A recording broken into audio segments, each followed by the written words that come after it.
Pada final South Sumatra Governor Cup AVC Beach Volleyball 2017, sekaligus sebagai tes event kejuaraan voli pantai Asian Games 2018 yang dilaksanakan di venue voli pantai Jakabaring Sport City Palembang.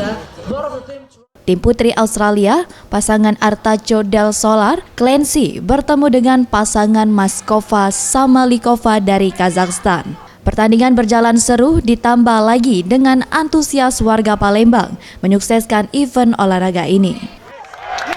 Dalam pertandingan ini, akhirnya pasangan putri Artacho Del Solar Clancy asal Australia yang berhasil meraih medali emas atas tim Kazakhstan, Maskova Samalikova dengan skor 2-0, 21-14, 21-18.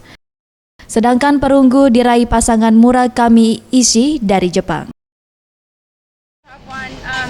The Open in Palembang.